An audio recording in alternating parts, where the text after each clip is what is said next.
Nëse shkuvendi i Partisë Demokratike si një detyrim statutor, do të zgjidhet Këshilli Kombëtar, Këshilli i ri kombëtar i PD-s, por përtej kësaj do ketë dhe disa ndryshime statutore, por dhe disa përqasje të reja të Partisë Demokratike, duke filluar nga një rikonceptim se si strukturat do të funksionojnë në diasporë, pasi një pjesë e madhe e votuesve tashmë ndodhen jashtë vendit, gati gjysma e votuesve ndodhen jashtë vendit, kështu që partitë ka nevojë të adaptohen dhe t'i bëjnë si pjesë të rëndësishme brenda partisë, pikërisht dhe zërin e tyre. Kështu që kemi disa ndryshime në lidhje me këtë statut, ku do t'i përfaqësojmë sipas ndryshimeve që nesër do t'i propozojmë kuvendit, bëhet fjalë për deri në 15% përfaqësim. Po, domethënë ka kuota edhe diaspora tani. Po pikërisht pra, sepse duke patur parasysh që ne kalojmë jemi e vetmja parti që ka mënyrën e seleksionimit dhe mënyrën e votimit me një antar një vot nëpërmjet primareve. Kështu që do të ishte pa barabartë t'i kërkojmë dikujt që jeton, si më thënë, në Angli apo në SBA, që mund të ketë predispozitën apo dëshirën për të kandiduar që konkuro. Kështu që është e nevojshme ndryrja duke i dhënë disa kuota të caktuara në mënyrë që të garantohet përfaqësimi i tyre. Njëjtë gjë po ndodh edhe në raport me të themi gjinin më pak të përfaqësuar, që në rastin konkret janë gratë, e cilat do të rrisin kuotën e përfaqësimit të tyre, prap kjo si pasojë e ndryshimeve në politikën globale, por dhe adaptimit të politikave të PD-s për të përshtatur sa më mirë realiteteve të reja. Por mbi të gjitha ne do të fuzim në një koncept të ri nesër në kuvend, ku do i propozohet kuvendit ndryshimi deri diku i frymës së organizatës, i frymës së Partisë Demokratike, duke e kanalizuar si një parti tashmë të fokusuar ke organizimi dhe ke puna në terren, duke filluar nga drejtuesi më i lartë i Partisë Demokratike apo deputetët, antarët e kryesisë. Do të futim një koncept e cila është, të themi, një koncept korporativ, ku bëhet fjalë që gjithë secili nga në objektiva të matshëm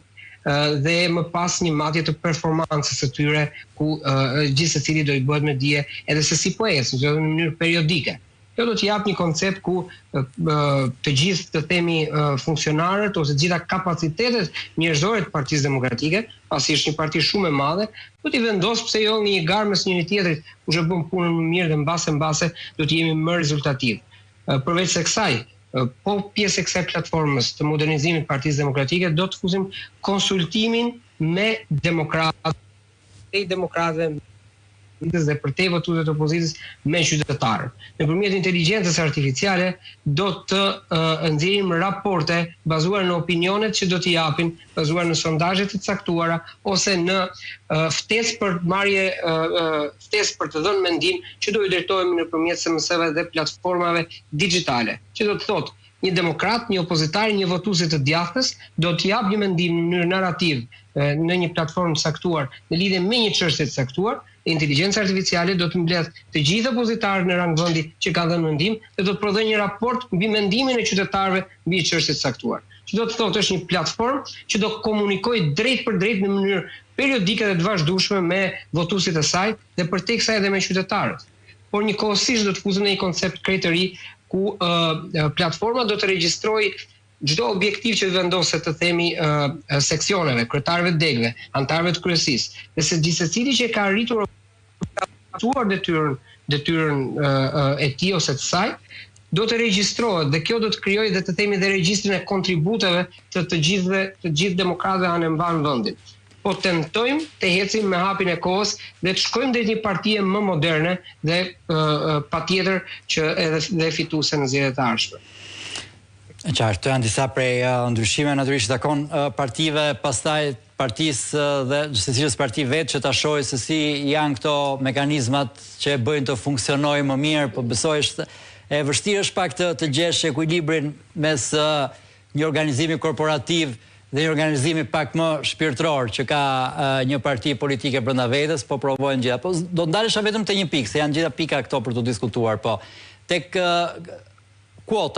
kuotat për diasporën, mendoni ju që do sjellin një angazhim më të madh në votime vënia kuotave përfaqësuese për diasporën, do sjellë të paktën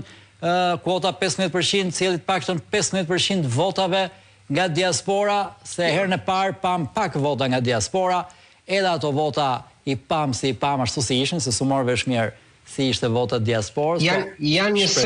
një sër ndryshime, shiko, kuotat nuk lidhet me rritjen e profesion, me rritjen e votuesve. Rritja e votuesve